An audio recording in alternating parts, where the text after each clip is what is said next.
পালাই ঢুকিনি। তবে সব কিছুরই দরকার হয়। যদি অর্থ করি এইভাবে আমরা না পাই, শেষে আমারে দেবে নাকি, আর আমি কি নিয়ে যাবানি? আমিও তো ভাবি তাই। যে বাবুরা দাঁড়িয়েছে ইলেকশনে, নাকি আমি তো এই দেশের বাসিন্দা নই। যদি কোনোদিন নাটা তো রব কইছ,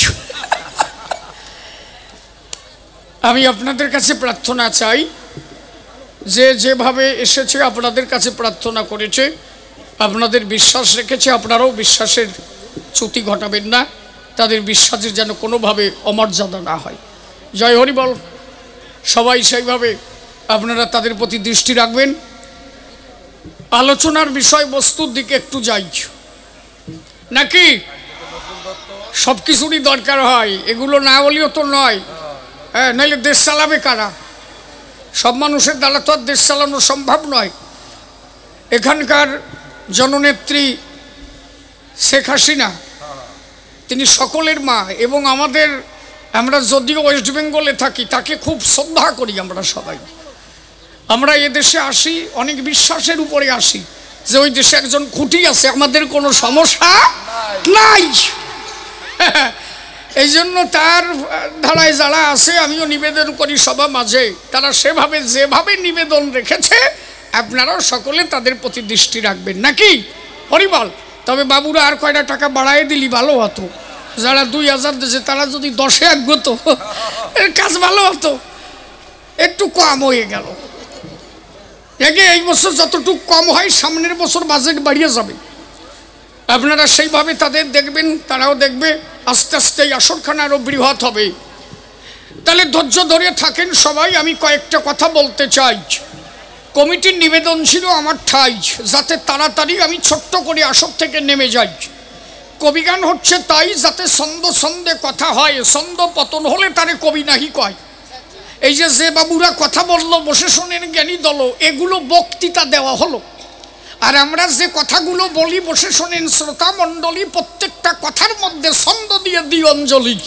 এই জন্য আমাদের কবি বলি, নাকি আমাদের প্রত্যেকটা কথার মধ্যে যেন ছন্দ থাকে রে ভাই।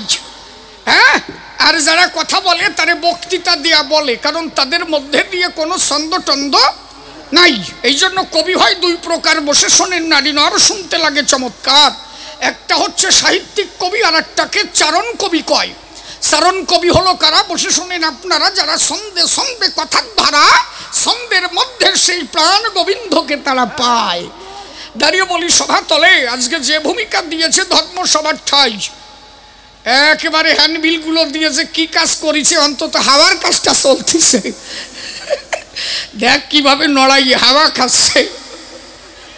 গরমও তো খুব পড়েছে। আমি আসলে বসে আছি এখানে ফাঁকা জায়গায়, এখানে তাই বসার কায়দা নাই। আর যারা বসে আছে ভিতরে, মানুষের গরম আরো বেশি করে। তার মধ্যে ধৈর্য ধরে আপনারা বসে আছেন সবাই। এই এত ধৈর্য ধরে কবিগান শুনছেন, এটা একটা আশ্চর্যের বিষয়। এ তো কিষেনের দাম যদি 5000 টাকাও দেয়, তাও মানুষে বসে রাখা হয়ে যায়। তাই আমি সকলের শ্রীপাদ পত্রে ভক্তি অর্ঘ নৈবেদ্য দান করি ধর্মসভার ঠাই। রাজেন্দ্র পাগল যিনি যেদিন কবিগান গাইতে গেলেন, কলকাতা বিশ্ববিদ্যালয় ইউনিভার্সিটি গান হয়েছিল, বসে শোনেন জ্ঞানী দল, কথাটা বলা ভালো। আজকে যে ভূমিকা আমার দেওয়া হলো, একটু শোনাই নাকি? রাত যতটুকু হোক গিয়া, ওটা টাইম দিলি আমি সেই টাইমই গাবো, তাই হবে নাকি?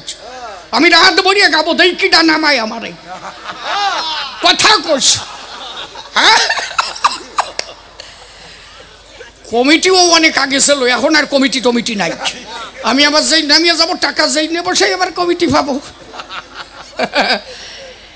এই যে রাজেন্দ্র পাগল যিনি, বসে শোনেন জ্ঞানী গুণী, একদিন ইউনিভার্সিটিতে কবিগান হয়েছিল কলকাতায়। দেখেন কত বড় বিদগ্ধ পণ্ডিত রাজেন্দ্র পাগল, এটা ভাববার বিষয়। সেখানে বিভিন্ন সাহিত্যিক কবি বসেছিল, এ কথা বলা ভালো। এমনকি বিশ্বকবি রবীন্দ্রনাথ ঠাকুর সেই আসরে উপস্থিত ছিল সে সময়। সেখানে বলা হলো, তাই রাজেন্দ্র পাগলকে বলেছে কবিদয়, আপনি যে কবিগান গান, আপনারা তো চারণ কবি, সবাই ভালো, আমরা জানি, আপনাদের করি সম্মান। তাহলে আপনাদের প্রত্যেকটা কথা তাৎক্ষণিক আপনারা ছন্দ সরান। এই যে আমরা আসরে দাঁড়াইয়ে সন্ধে কথা বলে যাই, এটা কিন্তু আমাদের মুখস্থ করা কথা নয়। দাঁড়িয়ে বলি সবার ঠাই, প্রত্যেকটা কথা আমরা সন্ধে সন্ধে বলি ধর্মসভার ঠাই। বুঝিছ বেহালা ভাই? এইগুলো তোমার ভালোভাবে বোঝা চাই। এরপরে যেই আমার সাথে বাজাতি আসবা, বাড়ি বসে একটু বেশি করে ঘষা শিখবা, তার সাথে যুক্ত হারমোনি বাইক, ওনার মাথা নিচে নামিয়ে যায় কেন, প্রায় একই জায়গায়। তাহলে দাঁড়িয়ে বলি সভা তলে বসে শোনেন জ্ঞানী দলে। এইবার উনি যখন কবিগান গাইতে গেলে ওনাকে তখন বিশ্বকবি রবীন্দ্রনাথ ঠাকুর বলেছিলেন, আপনি যে গাইছেন কবিগান, আপনি তো সন্ধে সন্ধে কথা কন, তবে আপনার কাছে নিবেদন আপনি ক অক্ষর বর্জিত করে আজকে কবিগান, মানে আপনি যে কয়টা ওয়ার্ড বলবেন বাংলা ব্যাকরণ ভাষ্য অনুসারে, আপনি যে কয়টা ওয়ার্ড দেবেন আসরে, প্রত্যেকটা কথার ভিতরে যেন ক অক্ষর বর্জিত থাকে, ক ওয়ার্ডটাকে উচ্চারণ করা না হয়। এটা কঠিন বিষয়, এত সোজা?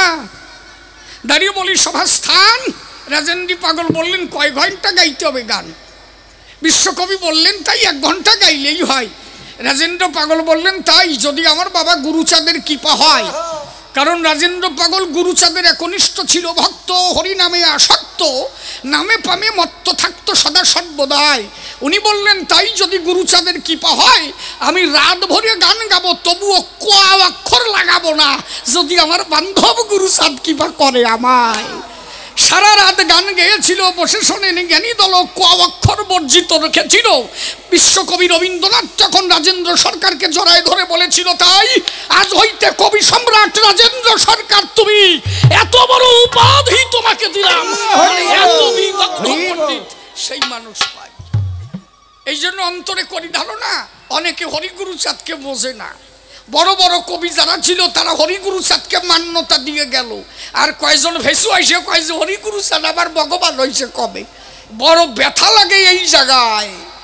বড় বড় কবি যারা, বিশ্বকবি যারা, এমনকি বিশ্বকবি রবীন্দ্রনাথ অশ্বিনী গোসাইকে মান্যতা দিয়েছিলেন, তারা তাদের যা কথার ধারা, প্রকৃত মানুষ একবার ধরিলে ধর্মের ধারা, তার কাছে আর পার্থক্য থাকে না সে সময়। অন্তরে করি ধারণা যারা ইহা বোঝে না তারা শুধু সাম্প্রদায়িকতা, ধর্মে ধর্মে বাঁধাচ্ছে, লড়াইছে। আমি নিবেদন করি সবার পাই, এগুলো কিন্তু ধর্ম নয়। ধর্ম কোনো ব্যক্তিগত সম্পত্তি নয়, ধর্ম সবার। দাঁড়িয়ে বলি সবার ভিতর চরিত্র পবিত্র যার, যে সত্য পবিত্রতা ধরে রেখে যে করে ধর্মের বিচার, প্রকৃত ধার্মিক আমরা বলি তারে জগত সংসার। তাহলে দাঁড়িয়ে বলি সভাস্থান। এই যে রাজেন্দ্র পাগলের ভূমিকা আজকে আমার দিয়েছে সভ্য সবাই, আপনাদের হলো দেখা। বিপক্ষে নকুল দত্ত দাঁড়িয়েছে ধর্মসভার গায়ে। তাহলে টাইম আবার ওভার হয়ে গেছে, দাঁড়িয়ে বলি আপনাদের কাছে ভূমিকা নেওয়া হয়ে গেছে, এইবার তালি নামিয়ে যাই নাকি? ভূমিকা তো নেওয়া। প্রথম তার প্রশ্ন দান করে গেছে সভাস্থান। আমি গৌর লীলার উপরে আলোচনা, কালকেও কৃষ্ণ তত্ত্বের উপরে আলোচনা হয়েছে সভাস্থান, আগের দিন শক্তিময়ীর উপরে আলোচনা হয়েছে সবার ভিতরে, আজকে হরিচাঁদের উপরে হবে গান। অনেক এসেছে মতুয়া ভাই, তারা বলেছে আমার ঠাই, এবং এসেছে অনেক বৈষ্ণব গোসাই, তারাও বলেছে তাই। যিনি মহাপ্রভু তিনি হরিচাঁদ। আমি বলি স্বভাব মিথ্যা নয়। তাহলে যদি হরিচাঁদের কথা হয়, সে জায়গায় যদি কোনো বৈষ্ণব বাধা দেয়, এ তো প্রকৃত বৈষ্ণবের ভাবাদর্শ নয়। কারণ বৈষ্ণবের ঘরেই এসেছিল হরিচাঁদ গোসাই। যশবন্ত বৈরাগী যিনি বৈষ্ণব কিন্তু ছিলেন তিনি। প্রকৃত বিশুদ্ধ বৈষ্ণব যদি না হতো সেই ঘরে কি হরিচাঁদ ঠাকুর আসতো? তাহলে হরিচাঁদ হচ্ছে বৈরাগী কি ভোলা। তাহলে সেই বৈরাগী যদি হরিচাঁদের নিন্দা কয়, ও বৈরাগী ভরিয়ে যায় তোমার গায়ে, এ বোধ তোমার নাই? কথা বুঝেছ? ওরা তো বৈরাগীর ভোলা। তাহলে এই বৈরাগী যদি কয় হরিচাঁদের কথা বলবো না সভায়, তাহলে পড়ে যায় তোমার গায়ে। কারণ যশবন্ত বৈরাগীর মতো ভক্তের ঘরে এসেছিলেন ভগবান আমার হরি দয়াময়। কথা বোঝা যাচ্ছে কি? এরপরে আর কোনো যদি বৈরাগী কোনোদিন কয় যে হরিচাঁদ চিনি না, তাহলে বৈরাগী নিজেই ভালো না। ওনাকে তা উনি যদি না চেনে, আর কয়জন চেনবে কোন জায়গায় কবে? প্রকৃত বিশুদ্ধ বৈষ্ণব হলে বসে শোনেন জ্ঞানী দলে। কেন হরিচাঁদ ঠাকুর এসেছিলে, এইবার মূল সত্যে যাই। বুড়ো মা দাঁড়ায় পড়ছে কেন? কি হয়েছে? বসে পড়ো ওই জায়গায়।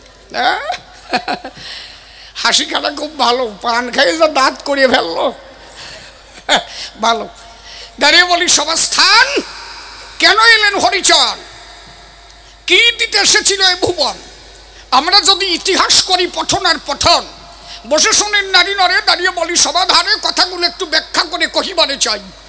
আজকে যে কথা না বললে নয়, আমরা যারা অনুন্নত সম্প্রদায়, এখানে যারা অনুন্নত সম্প্রদায়, আমার মনে হয় 85% সনাতনীর মধ্যে প্রায় অনুন্নত সম্প্রদায়, নাকি? মিথ্যা বলি নাই তো?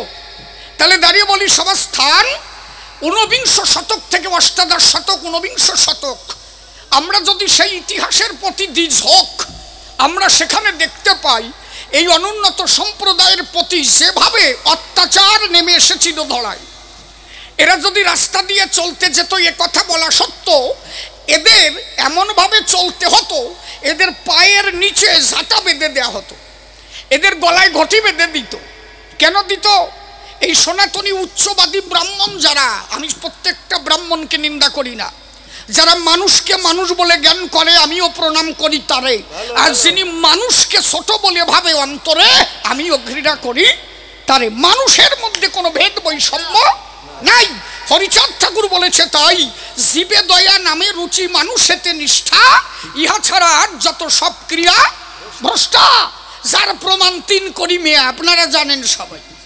দাঁড়িয়ে বলি সভাতলে বসে শোনেন জ্ঞানী দলে, যেদিন তিন করি গুরুচাঁদ ঠাকুরের কাছে গেলে কিছু মুসলমান ভাই, তিন করি মেয়ার বাড়ি হচ্ছে 13 খাদায়, নামটা লিখে রাখা চাই। এখনো 13 খাদার মুসলমান যদি দল না নিয়ে আসে ওরাকান্দির বারুনি মেলা হয় না, শুনে রাখেন। তাই ওখানকার অনেক মুসলমান ভাই তারা কিন্তু ডাঙ্কা বাজাইয়ে হরি বলে ওরাকান্দি যায়। প্রথম অধিবাসের দিন তিন করি মুসলমান ওনার দল আগে আসে, ওনার দল এসে অধিবাস করে, তারপরে উড়াকান্দির বারুনি মেলা হয়। খবর নিয়ে দেখবা, এটা গুরুচাঁদ ঠাকুরের নির্দেশ ছিল, যতদিন না তিন করি উড়াকান্দি আসবে তত সময় যেন বারুনির অধিবাস না হয়। কথা বোঝা যাচ্ছে আমার? একদম কথা মনে রাখো। তোমাকে যে কেডা শত্রু এই বোধই তোমাকে নাই। আমি এক এক করে বুঝাবো, অন্তরে আছে ভাবো, নাকি? এগুলো ধৈর্য ধরে শ্রবণ করা চাই। এই যে তিন করি যখন গেল, বসে শোনেন জ্ঞানী দল, 13 খাদার মুসলিম ভাই যারা খেপে গেল, তারা তিন করিকে বলল, তাই তুই যে হরি বলে কান্দিস, আমার কথা নিস, তুই কেন আল্লাহ আল্লাহ নাম করিস না, ওইদিকে কেন যাস, আমাদের কথা বলিস? তিন করি বলে, তাই যিনি হরি তিনি আল্লাহ, আমি তো হরিকেই আল্লাহর মধ্যে পাই, আল্লাহকেই হরির মধ্যে পাই, আমার কাছে কোনো বিভেদ নাই, আমি হরি বলে কান্দি সদাই, আমি নাম ছাড়তে গেল নাম আমার ছাড়ে না। দেখেছেন? তিন করি পরে অত্যাচার নেমে এলো, বসে শোনেন জ্ঞানী দল। দাঁড়িয়ে বলি সভ্য সভাস্থান, আবার মনে হয় মাইক আমার ছেড়ে দিতে হবে, সেই ভাব আবার এসে গেছে। আবার কোন বাবা যেই যেন আইছে সেরকম ঠেকতেছে, সে তাড়াতাড়ি আমি সারে বেড়াই, এইবার যাবে গেলে এবার পুরো ঘরে চলে যাব। হরিবল হরিবল, এগুলোরও দরকার, কি এটাও তো দরকার, তবে তার মধ্যে আমি বলিয়ে যাব নাকি? আমি বলতে থাকবো, তার মধ্যে উন্ডাও এসে কবে এই কব কব কব কব এর মধ্যে দিয়ে গাঁথি থাকবো। তাহলে দাঁড়িয়ে বলি সভাতলে বসে শোনেন জ্ঞানী দলে, একটু ধৈর্য রাখেন সভাতলে। তিন করি যখন ওরাকান্দি যায়, 13 খাদার মুসলিম ভাই দাঁড়িয়ে বলি সবার ঠাই, বাবু যখন এসেছেন একটা চেয়ার দেন, বসে থাকুক ওই জায়গায়, আমি সামান্য একটু বলিয়ে তারপরে দিবানি ছাড়িয়ে, নাকি? আর একটু সময় গাই। তাহলে 13 খাদার মুসলিম ভাই ডাক দিয়ে বললো, তিন করি ঠাই, তিন করি তুই যে বলিস হরি হরি, তুই মুসলমান ঘরে জন্ম নিয়ে হরি বলে কান্দিস কিসের দায়? বুঝে পাইছো হারমোনি বাজ? কথা ঠিক রাখো। দাঁড়িয়ে বলি সভাতলে বসে শোনেন জ্ঞানী দলে, তিন করি ডেকে বলে, আমি হরিনাম ছাড়তে চাইলেও কিন্তু হরিনাম আমারে ছাড়ে না কোনো সময়।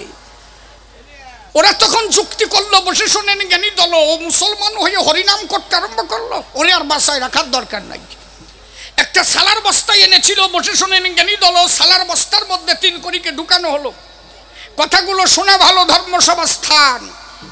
যখন তিন করিকে ঢুকাইয়া মুখ দিয়েছে বাঁধিয়া, নদীর মধ্যে গিয়া নৌকার উপরে দাঁড়িয়ে ডাক দিয়ে বলেছে, সমস্ত মুসলমান 13 খাদার মুসলিম যারা ডাক দিয়ে বলছে, তারা তিন করি সময় থাকতে একবার বল লা ইল্লাল্লাহু মুহাম্মদ রাসূলুল্লাহ। কিঙ্করি বলে তাই যিনি আল্লাহ তিনি হরি, আমি হরি বলে ডাকলে তাতে অসুবিধা কোথায়? আমি যে রূপে দিয়েছি মন আর ফিরাতে পারি না আমার বচন, আমি হরি বলে প্রেমানন্দে ঝরাবো না। তিনকরি হরি বলে ভাসে শুধু চোখের জলে। ব্যাপারটা দেখেন কোন স্তরে গেলে তখন তার হয় হরি দর্শন। বস্তায় তিনকরি বাধা আছে, ডুবাই দেবে জলে, ডাক দিয়ে বলে আবার কি ডাইসলে আগুয়াও দাও নে দে জয় জয় হরি গুরু চাঁদ প্রেমানন্দে হরি হরি বল হরি হরি বল হরি বল।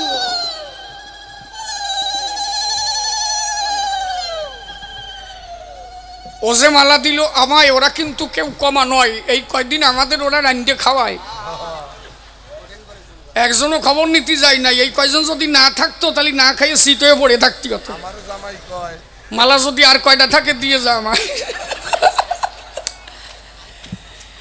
ওরা খেয়াল রেখেছে আমাদের ধারে, কখন কি আমরা করি সেইভাবে গড়ে পেরে। কি হয়েছে মা? কি কত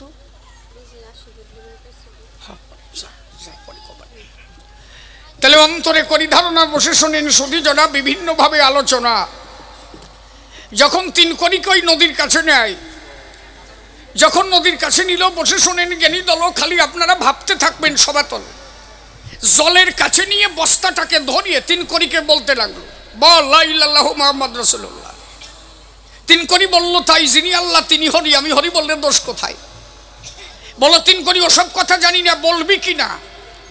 যখন এটা বলতে লাগলো বসে শোনেন জ্ঞানী দল, তিনকড়ি কিন্তু ওই একই কথা বলতে লাগলো। বস্তা নদীর জলে ছেড়ে দিল, তিনকড়ি অতল তলে ডুবে গেল। তিনকড়ির মাতা যিনি বসে শোনেন জ্ঞানী গুণী ওরাকান্দি গেলেন তিনি। গুরুচাঁদ ঠাকুর তখন ওরাকান্দিতে গদি ঘরে আছে সে সভায়। তিনকড়ি গিয়ে বলে তাই, দাঁড়িয়ে বলি ধর্ম সভায়। এই তিনকড়ির মা গিয়ে বলে গুরুচাঁদের ঠাই বাবা তোরে তো সবাই ভগবান বলে, তুই আল্লাহ তুই ভগবান, আমার তিনকড়ি জানে বিদ্যমান। তুই যদি ভগবান হোস আল্লাহ হোস মোর কথা লবি, আমার তিনকড়ি সন্তান আমি বলি তোর বিদ্যমান গাহিছে তোর জয়গান, আমার তিনকড়িকে আমার কোলে ফিরাইয়া দিবি। গুরুচাঁদ বলে তাই তোর কোনো ভয় নাই মা, তুই বাড়ি যা। ছেলে যদি তোর হয় অন্তরে আছে ভাবো, আমি তোর তিনকড়িকে তোর কোলে ফিরাইয়া দেব। দেখেন এই হরিগুরুচাঁদের মহিমা যদি কেউ না জানে, আসলে ওই বাড়ির দ্বারে গরু কি কয় না, গোল গোল ঘরের দ্বারের গাছ গরুতে খায় না। আমার বাড়িয়ে গেলেও তুই করিস না কেন, বুঝিস না? দাঁড়িয়ে বলি সবার ঠাই।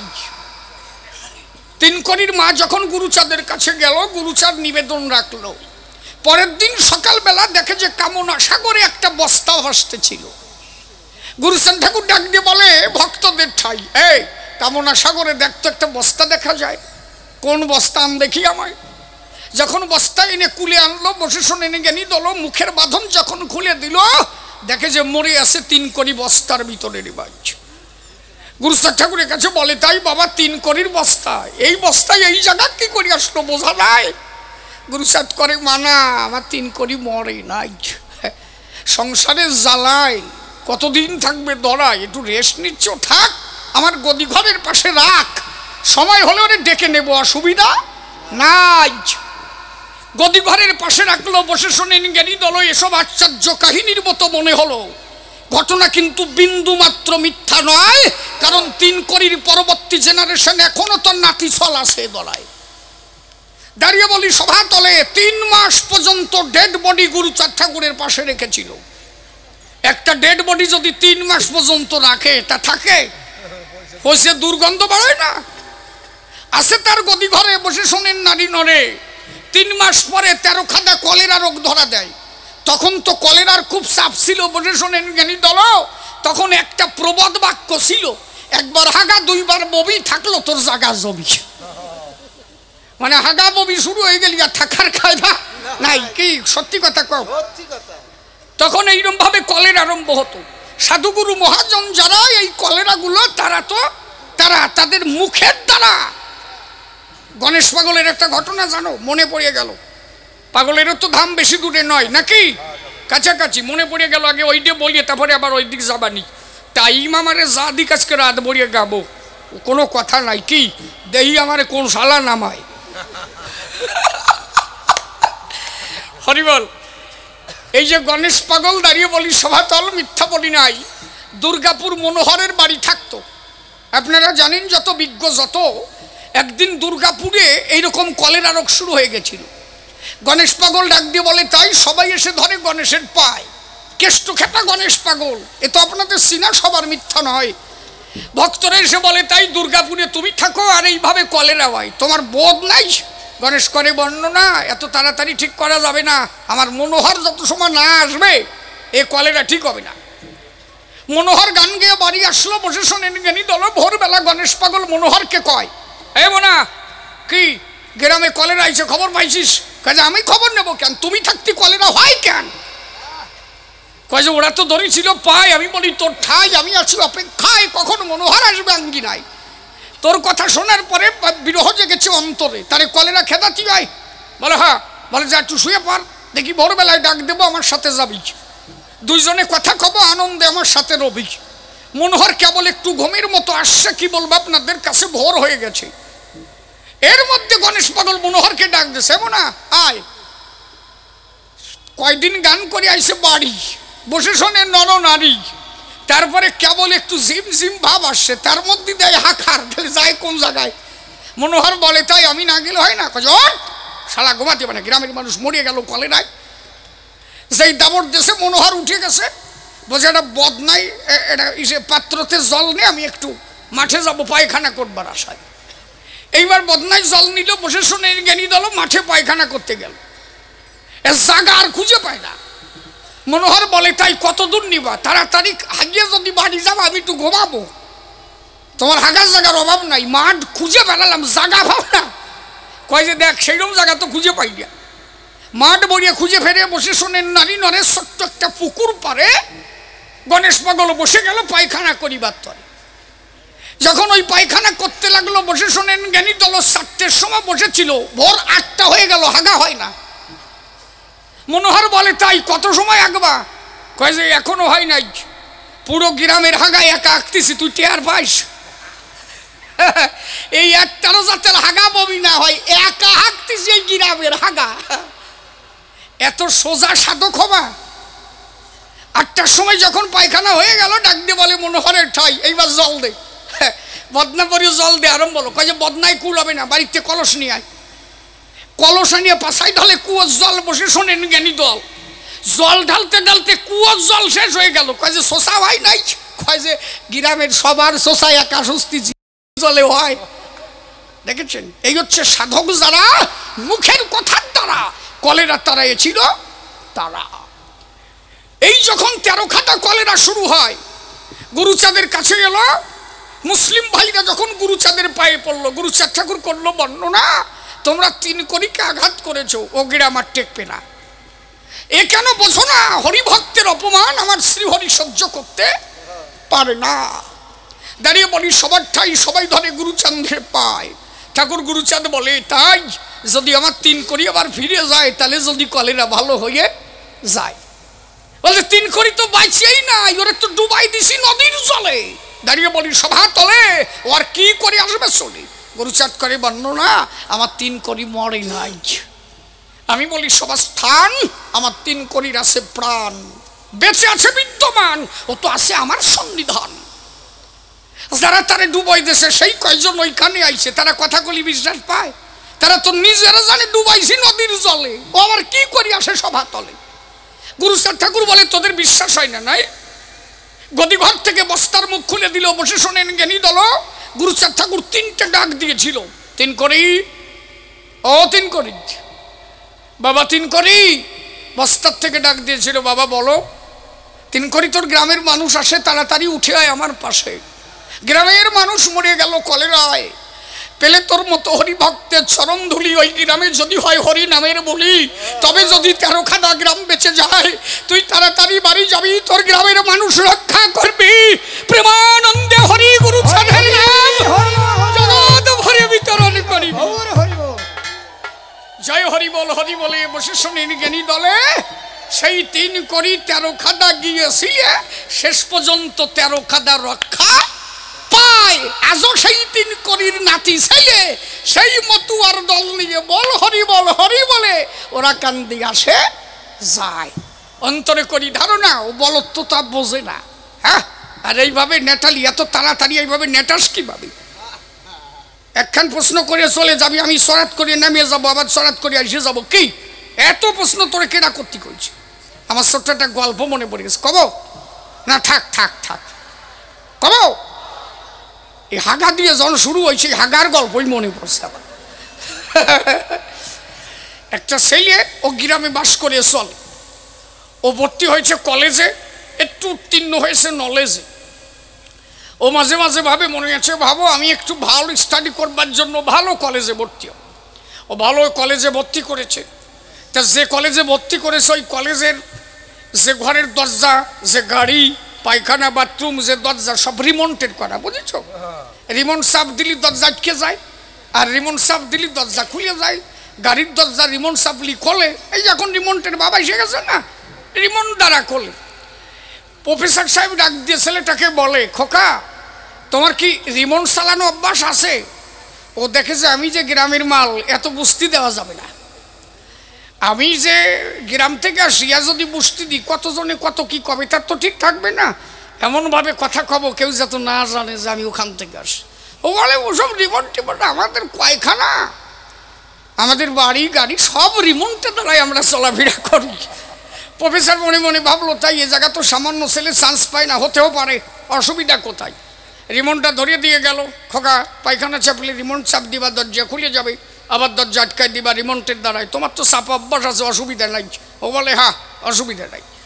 ও ঘরের মধ্যে ঢুকে গেছে, এমন জায়গা চাপ পড়িছে আর দরজা খোলার কায়দা নাই। রিমোট চাপিয়ে ভেঙে ফেলাচ্ছে, দরজা আর খোলে না। অত দূরের থেকে গেছে, রাত ভরিয়ে জেগেছে, সকালবেলা ওর হাগাইছে, দরজা খোলে না, করবে কি? ও ভরিয়ে গেছে জ্বালায়। গল্প তো দেওয়ার সময় কম দেয় নাই, আগে রিমোটের বাড়ি, রিমোটের গাড়ি, এখন যাবে কোন জায়গায়? ও দেখে তাই কোনোভাবে ঘরের মধ্যে তো মারার কায়দা নাই, অন্তত গেঞ্জি খুলিয়ে গেঞ্জির মধ্যে মারিয়ে টুল্লা বাইন্ধে রাখিস। প্রফেসরটা যখন আসবে দরজা টরজা ভাঙবে, ওই সময় গোপনে হাত দিয়ে ফেলায় দিবান। ও সেইভাবে টুল্লা বাইন্ধে মাল গোছায় রাখছে। দেখে যে জানলা ফাঁকা আছে, ও দেখে যে কাজ করেছে, ঘরে রাখার দরকার নেই, অন্তত জানলা দিয়ে গেঞ্জিটা ফেলাইছে। ও যেই টুল্লা ধরিয়ে ফেলাতে গেছে, উপরে একটা ফ্যান চলতেছিল। কপালর যে কি ভালো, গেঞ্জির কলাট ওই ফ্যানে বাজিয়ে গেল। যেই বাজিয়ে গেছে ও হাত ছাড়ান দিয়েছে, এইবার হাগা সারি বই নেটাইছে। ও দেখে তাই ছেলে গেঞ্জির মধ্যে ছিল, এইবার কি হলো? আমি এখন কোন জায়গায় যাই? ও মনে মনে ভাবে, তাই যদি একটা মেথর ভাই পাই, দেখে যে মেথর একটা হাঁটতে যায়, ও জানলা দিয়ে ডাক দিয়েছে, এ ভাই এদিকে আয়, এই একটু পরিষ্কার করে দিয়ে যা। ভাব আবার ভালো নয়, পরিস্থিতি খুব খারাপ। মেথর জানলার কাছে আসছে, ডাক দিয়ে বলছে, কি করবো, পায়খানা কোন জায়গায়? বলছে একটু উপরের দিক তাকায় দেখ, চারিপাশে আছে। মেথর উপরের দিক তাকায় দেখে যে চারিপাশে চন্দনে ছিটে দিয়েছে। ও বলে, তাই কয় হাজার টাকা নিবি পরিষ্কার করিবার আশায়? মেথর বলে, কয় হাজার নয়, আমি তোরে কত দেব তুই তাই কয়া। তোরে দেওয়া লাগবে না, তোর দিতে হবে না, আমি দেব। আমি তো 5,000-এর নিচে পায়খানা পরিষ্কার করি না, তোরে আমি 10,000 দেব। তুই শুধু বল এই ফাঁসা উঁচু করিয়ে এইভাবে ঝাড়লি কেমবাই, এই ঝাড়াটা তুই ঝাড়লি কিভাবে? তাহলে অন্তরে করি ধারণা, এত তাড়াতাড়ি তুই এতগুলো ঝাড়িয়ে গেলি কেমবাই? হ্যাঁ, তোর বোধ থাকা দরকার যে আসর হবে 4, তার মধ্যে নারী নহর আমরা ছোট্ট ছোট্ট করে করি বাসর। তাহলে হরিচাঁদ ঠাকুর কি দিল, আমি ছোট্ট করে একটু বলি, সভা তল তাড়াতাড়ি নেমে যাওয়া ভালো। কারণ মুরব্বী সাহেব আমার কাছে আবার খবর দিয়ে গেল, দেরি হয়ে যাচ্ছে, কিন্তু তাড়াতাড়ি নামেন, দেরি হয়ে যাচ্ছে। কিন্তু এইভাবে কি গান হয়? আপনারা কেউ যাবেন না আসর ছেড়ে, আমি আবার আসবো ফিরে। তাহলে হরিচাঁদ ঠাকুর কি দিয়েছিল চরাচরে, আমি ছোট্ট একটু করে বোঝাই যাই। অনুন্নত সম্প্রদায় যারা কৃষ্ণ পূজা দিয়েছিল, তারা রামকান্ত বৈরাগী যিনি গোবিন্দ পূজা দিয়েছিলেন তিনি, কথাগুলো ধৈর্য ধরে শ্রবণ করা চাই। সেই ঊনবিংশ শতকে দাঁড়িয়ে বলি সভাপাকে, রামকান্ত বৈরাগী কৃষ্ণের চরণে ভোগ নৈবেদ্য করেছিল দান। মনে রাখবেন, যত শীতুল কাষ্টের সন্তান তখন কিন্তু রামকান্ত বৈরাগীকে লাঠিপিটা করেছিল ব্রাহ্মণ। রামকান্ত বলেছিল, তাই আমার দোষ কি?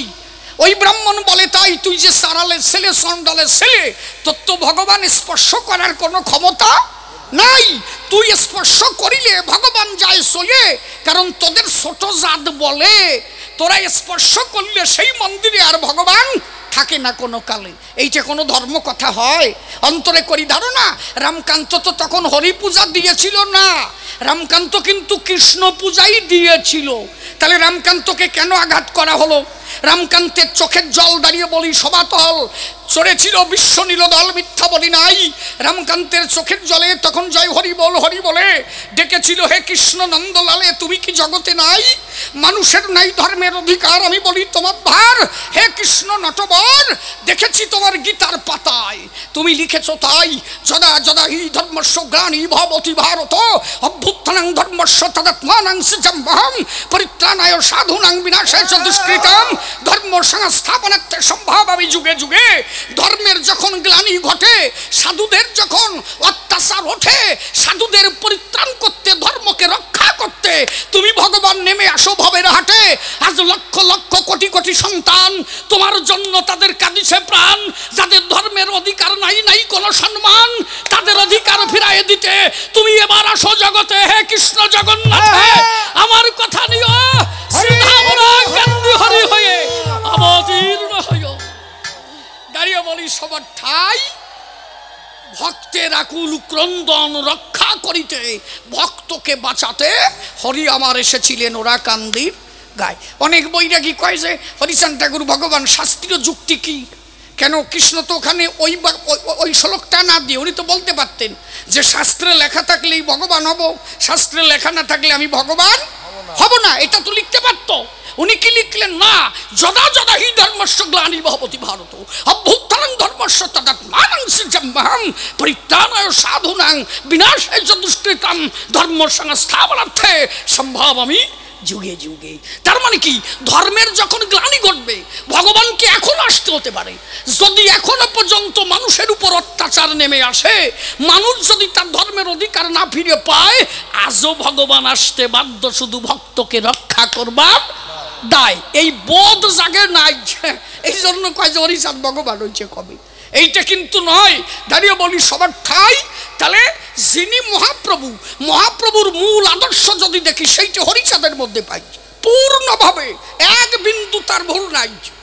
প্রথম যদি ব্রাহ্মণ্যবাদের বিরুদ্ধে কেউ লড়াই করে, তিনি হচ্ছেন মহাপ্রভু। পরে দেখবেন চৈতন্য চরিতামৃত, শ্রীজীব গোস্বামীর চৈতন্য ভাগবত, এই বৃন্দাবন দাসের চৈতন্য ভাগবত, শ্রীজীব গোস্বামীর চৈতন্য মঙ্গল, কৃষ্ণদাস কবিরাজ গোস্বামীর চৈতন্য চরিত, এই চরিতামৃত। দাঁড়িয়ে বলি সবার ঠাই লেখা আছে সেই জায়গায় মহাপ্রভুর এখনো মৃত্যুর রহস্য আমরা কিন্তু সঠিকভাবে পাই নাই। কথা জানা আছে কি? সরকারি কোনো সিদ্ধান্ত নাই। কেন নাই? মহাপ্রভুর কথা ছিল, বসে শুনে জ্ঞানী দল, যেহেতু মহাপ্রভু ব্রাহ্মণ কুলে জন্ম নিয়েছিল, নিজের ব্রহ্মত্ব ভুলে গিয়ে আসণ্ডলে উনি হরিনাম দিতে চেয়েছিল। হিন্দু খ্রিস্টান মুসলমান নাই কোনো দাস মুসি, তার কাছে সবাই ছিল সমান। হরিনামে হলে রুচি, মহাপ্রভু তাকে দিত আলিঙ্গন।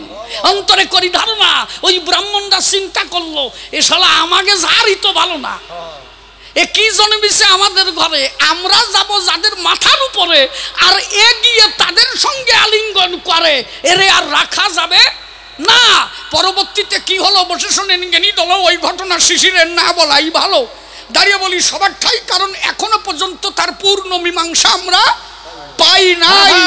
তাহলে মহাপ্রভু ব্রাহ্মণ্যবাদের বিরুদ্ধে লড়াই করেছিল।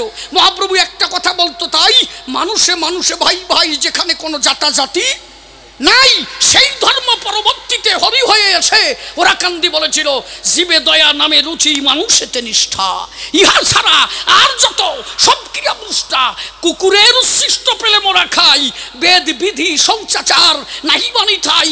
আরে মানুষ তো ছাত্রের কথা, যদি একটা কুকুরেরও প্রসাদ পাই, আমরা মতুয়ারা জয় হরি বল হরি বলে প্রেমানন্দে হরি বলে, সেই কুকুরের ভাই, অন্তরে করি ধারণা।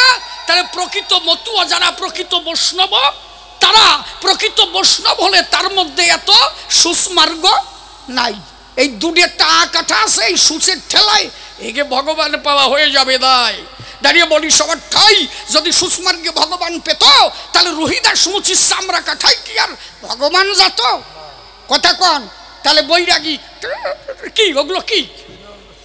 এর দ্বারা ভগবান নয়। ভগবান পেতে গেলে তার বিশুদ্ধ চরিত্র হওয়া চাই।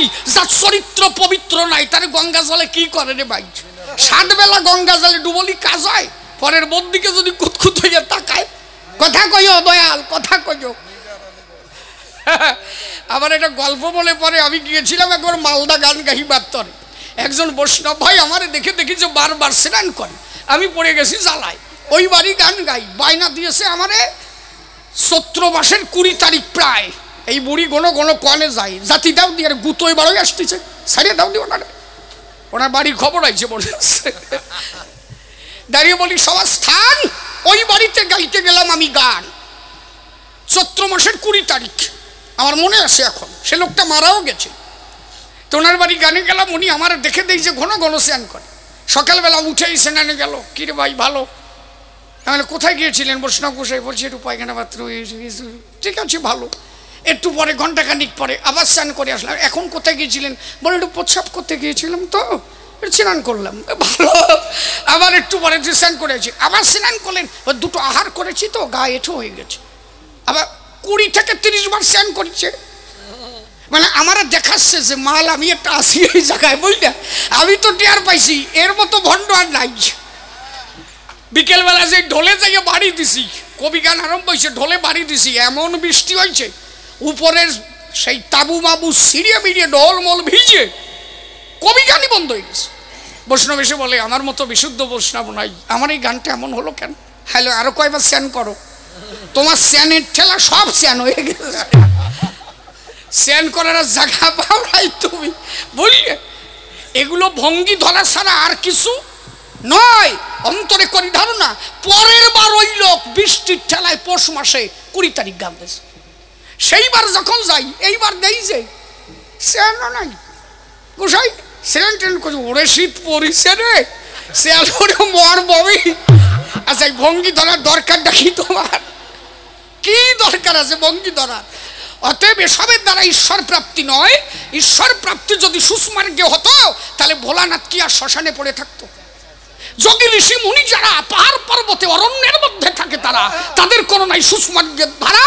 একমাত্র ঈশ্বর প্রাপ্তি হয় চরিত্র পবিত্রতার দ্বারা আর হরি নামের দ্বারা।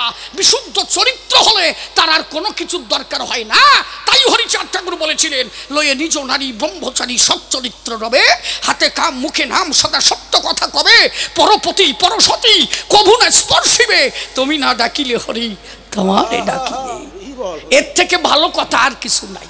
হ্যাঁ, আবার কয় বৈরাগী দেখবা নিজের বউ ছাড়িয়ে দিয়া আর এক পরের বিধবা নিয়া কুরুত কল মারিয়ে বেড়াই, কি পায় কম হাসিয়া বসে ওই বুড়িটা কি উঠেছে।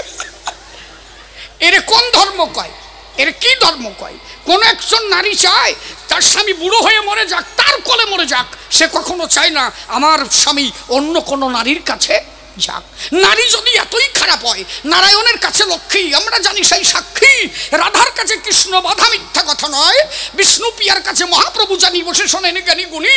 রামের কাছে সীতা মানি। ভগবান যুগে যুগে এলো, নারীকে সঙ্গে রেখেছিল।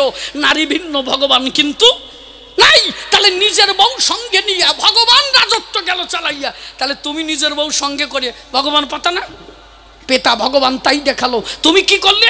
নিজের বউ ছেড়ে দিয়ে পরের আর একটারে নিয়ে তারপরে এগুলো কোনো ধর্মের কথা নয়। এই জন্য হরিচাঁদ ঠাকুর বলছে এক নারী ব্রহ্মচারী। এখানে যত মা আসছে, একটা মা হাত তুলে বলুক যে কালকে আমার স্বামী যেখানে যাক আমার কোনো সমস্যা নাই। বলেন, আছে কেউ? পারমানে দেখ, ওই 80 বছরের বুড়িও মাথা নাড়ায়, কয় যে না, উনি তাই ছাড়তে চায় না, চাইয়ে দেখ। আর গুরুগুলো কি কয়? এই জন্য ঠাকুর বলেছে তাই নিজ নারী নিয়েই ব্রহ্মচারী হওয়া যায় নাকি? ও তো কবি গায় না, কি নাম রে? মিনাল। মিনাল তাহলে দাঁড়িয়ে বলি সভাতল বসে শোনেন জ্ঞানী দল, যে কারণে এসেছিলেন হরিদয়াময় সাচ্চা মতবাদ প্রকাশ করতে। দাঁড়িয়ে বলি সভাতে মানুষে মানুষের যাতে কোনো ভেদ বৈষম্য না থাকে, সব একাকার করতে জগতে এসেছিলেন হরিদয়াময়। মহাপ্রভুর ভাবাদর্শ যাহা হরিচাঁদ ঠাকুর দিয়েছিলেন তাহা।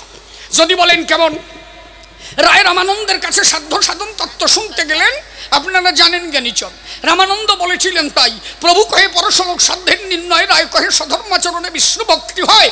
আমি একটু চলন্ত ট্রেনের মতো এক্সপ্রেস করে যাচ্ছি রে ভাই, কারণ টাইম আমার বেশি নয়, পিছন থেকে বারে বারে খোঁচা দেয়, টাইম গেল টাইম গেল। আজকে এই জন্য এক্সপ্রেস ট্রেনের মতো যাচ্ছি। বোঝা যাচ্ছে কি কথা? তো বোঝা যাচ্ছে নাকি? তাহলে দাঁড়িয়ে বলি সভা তলে বসে শোনেন জ্ঞানী দলে, এই যে মহাপ্রভু রামানন্দের কাছে গেলে সাধ্য এবং সাধন, সাধ্য মানে প্রাপ্তি, সাধন মানে পথ, কোন পথে গেলে আমি ভগবানকে পাই, মহাপ্রভু রামানন্দের কাছে গিয়ে বলেছিল তাই। রামানন্দ বলেছিল মহাপ্রভুর ধারে, আমি কি কহিতে পারি তোমারে, তবু তুমি যা কহাও বলি তোমার ঠাই। প্রভু কহে পরশলোক সাধ্যের নির্ণয়, রায় কহে স্বধর্মাচরণে বিষ্ণু ভক্তি হয়। প্রভু কহে এহ বাহ্য আগে কহোয়ার, রায় কহে স্বধর্ম ত্যাগ সর্বসাধ্য সার। প্রভু বললেন এহ বাহ্য আগে কহোয়ার, রায় বললেন কৃষ্ণ কর্মার্পণ এই সাধ্য সার। প্রভু বললেন এহ বাহ্য আগে কহোয়ার, রায় বললেন জ্ঞান মিশ্রা ভক্তি সাধ্য সার। প্রভু বললেন এহ বাহ্য আগে কহোয়ার, রায় বললেন জ্ঞান শূন্য ভক্তি সাধ্য সার। প্রভু কহিলেন এইবার হয়, আগে কহ আর। মহাপ্রভু কোথায় বললেন? কোনখানে গেলে হয়? যেখানে গেলে জ্ঞান শূন্য হয়, বাহ্যিক জ্ঞান শূন্য হয়ে যায়। এই জ্ঞান শূন্য মানে কি? যিনি পরিপূর্ণ জ্ঞানী তিনি হন শূন্য জ্ঞানী। যিনি পরিপূর্ণ জ্ঞানী হন তাকেই শূন্য জ্ঞানী বলা হয়। তার চরিত্র, তার চলাফেরা কিন্তু শূন্য জ্ঞানীর ন্যায়। যদি বলেন কেমন, আপনাদের বুঝাই। যেমন আপনারা বসে আছেন এখানে, এখন দেখা গেল এখানে যদি কোনো একজন মুরব্বী সাহেব আসে, দেখা গেল তিনি এসে আপনাদের কাছে বসে আপনাদের সকলের চরণধুলি তুলে নিয়েছে মাথায়। তার পাশে 5 বছরের ছেলে আছে, ছেলেটাকে নিয়েছে কোলে, তার চরণধুলি নিয়েছে মস্তকে তুলি। পাশে আদাবুদি জ্ঞানী যিনি ডাক দিয়ে বললেন তিনি, আরে বলো দে সাতু মাথায় নাই ধাতু, অত বড় বুড়ো মানুষ হয়তো গুরুর ফায়াত দেয়। কিন্তু ওই যে লোকটা কথা বলছে উনি জানে না যে লোকটা ওই বাচ্চা ছেলেটার পায়ে হাত দিয়েছে উনি পূর্ণ জ্ঞানী, উনি তার জ্ঞানের ভাণ্ড পরিমাপ করতে পারেন না। কারণ উনি জানে তাই আত্মার কোন, আত্মা কে কবে এসেছে, কোন আত্মা কবে ঈশ্বর পাঠিয়েছে, একমাত্র শ্রী হরি ছাড়া আর কারো জানার কথা নয়। তাহলে ওই যে বাচ্চা ছেলে বসে শোনেন জ্ঞানী দলে, ও যে কথা বলে, ও যে এইটুকু বয়সে এসেছে হরিবাসরে চলে। আপনি বলেন তো এতদা এলাকায় সমস্ত বুড়ো মানুষ কি আসছে এই জায়গায় কবি গান শুনতে? অনেকে আসে নাই।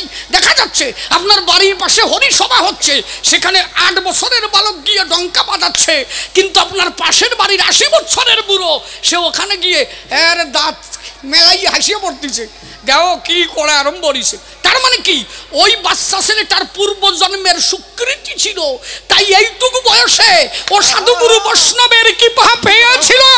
আর ওই বুড়োর এখনো পর্যন্ত সেই সাধ্য সেই প্রেম জন্মাই নাই, কারণ এ তার পূর্ব জন্মের কোন কর্মের ফল। তাহলে দাঁড়িয়ে বলি সবার তল কি হয়েছে? দুদিতি কইছে চুপ কর দি, ওকে মত মতো আমি গান গাবো নাকি? নাকি এটা জায়গা আছে নাকি? কি বলে এটা করে কি? এরপরে আমার বাইনা দিবা না, তোমাকে জায়গার আমি আসবো না, এরকম না। গান গাইতে গেলে আমাকে আমার মতো গান গাইতে দিতে হবে।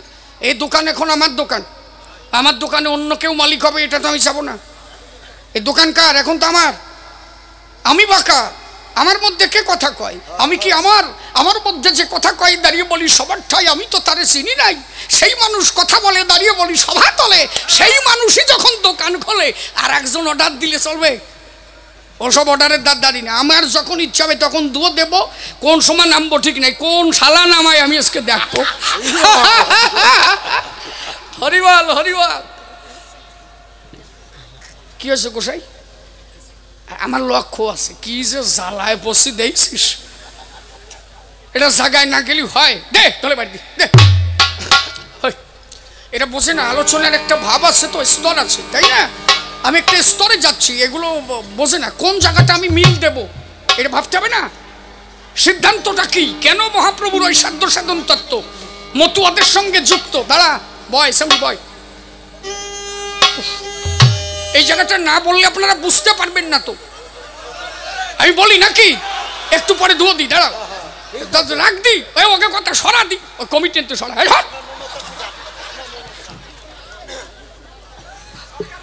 হ্যাঁ হ্যাঁ দেবো, ধুয়ে দেবো দেবো, আজকে সারা রাত গাবো, আজকে কে বাড়ি যাবো, এই জায়গায় শুয়ে থাকবো কি? কালকে আমার ইন্ডিয়ায় গান আছে বেথুয়ায়, আমি এখান থেকে গান সেরে কালকে সকালে যাব বেথুয়ায়। এই জন্য যত রাতি গান গাই 12টার উপরে গাওয়ার কায়দা নাই। হরিবল। তাহলে মহাপ্রভু কি বললেন? পূর্ণ জ্ঞানী যারা, শূন্য জ্ঞানী হলেন তারা। দেখেন বৈষ্ণবের ভাবধারা আর মতুয়ার ভাবধারা কেন এক জায়গায়, আমি কি বলতে চাইছি এটা বুঝবার বিষয়, নইলে বোঝা যাবে না। তাহলে মহাপ্রভু বললেন কি, কোন স্তরে গেলে ঈশ্বর প্রাপ্তি হয়? যেখানে গেলে জ্ঞান শূন্য, যেখানে বাহ্যিক জ্ঞানের আর কোনো ক্রিয়া নাই। তাহলে ওইটুকু বাচ্চা ছেলে ওর পায়ে হাত দিয়ে বলে, তার মানে কি? উনি বাহ্যিক জ্ঞান শূন্য, উনি পূর্ণ জ্ঞানী। উনি জানেন ওই আত্মা কবে সৃষ্টি হয়েছে, একমাত্র দীনবন্ধু ছাড়া আর কেউ জানে না। এই জন্য জলে হয়, দেখেছেন? এই হচ্ছে সাধক যারা মুখের কথার দ্বারা কলেরা তাড়াইছিল তারা। এই যখন 13 খাতা কলেরা শুরু হয়, গুরুচাঁদের কাছে গেল, মুসলিম ভাইরা যখন গুরুচাঁদের পায়ে পড়লো, গুরুচাঁদ ঠাকুর করলো বর্ণনা, তোমরা 3 কড়িকে আঘাত করেছো, ও গিয়ে আমার টেকবে না। এ কেন বোঝো না? হরিভক্তের অপমান আমার শ্রীহরি সহ্য করতে পারে না। দাঁড়িয়ে বলি সবার ঠাই সবাই ধরে গুরুচাঁদের পায়। ঠাকুর গুরুচাঁদ বলে, তাই যদি আমার 3 কড়ি আবার ফিরে যায়, তাহলে যদি কলেরা ভালো হয়ে যায়। বলে 3 কড়ি তো বাঁচিয়েই নাই, ওরা তো ডুবাই দিছি নদীর জলে। দাঁড়িয়ে বলি সভা তলে ওর কি করে আসবে চলে? গুরুচাঁদ করে বর্ণনা, আমার 3 কড়ি মরে নাই। আমি বলি সবার স্থান, আমার 3 কড়ির আছে প্রাণ, বেঁচে আছে বিদ্যমান, ও তো আছে আমার সন্নিধান। যারা তারা ডুবাই দিয়েছে সেই কয়জন ওইখানে আইছে, তারা কথাগুলি বিশ্বাস পায়? তারা তো নিজেরা জানে ডুবাইছি নদীর জলে, ও আবার কি করি আসে সভা তলে। গুরুচাঁদ ঠাকুর বলে, তোদের বিশ্বাস হয় না? নাই। গদিঘর থেকে বস্তার মুখ খুলে দিল, বসে শোনেন জ্ঞানী দল। গুরুচাঁদ ঠাকুর 3টে ডাক দিয়েছিল, 3 কড়ি, ও 3 কড়ি, বাবা 3 কড়ি। বস্তার থেকে ডাক দিয়েছিল, বাবা বলো। 3 কড়ি, তোর গ্রামের মানুষ আসে, তাড়াতাড়ি উঠে আয় আমার পাশে। গ্রামের মানুষ মরে গেল কলেরায়, পেলে তোর মতো হরিভক্তের চরণ ধুলি ওই গ্রামে যদি হয় হরি নামের বলি, তবে যদি 13 খানা গ্রাম বেঁচে যায়, তুই তাড়াতাড়ি বাড়ি যাবি, তোর গ্রামের মানুষ রক্ষা করবি। প্রেমানন্দে হরি গুরুচাঁদের নাম জগৎ ভরে বিতরণ করিবি। জয় হরি বল। হরি বলে বসে শোনেন জ্ঞানী দলে, সেই 3 কড়ি 13 খাদা গিয়েছিল, শেষ পর্যন্ত 13 খাদা রক্ষা পায়। আজও সেই 3 কড়ির নাতি ছেলে সেই মতুয়ার দল নিয়ে বল হরি বল, হরি বলে ওরা কান্দি আসে যায়। অন্তরে করি ধারণা, ও বলত্ব তা বোঝে না।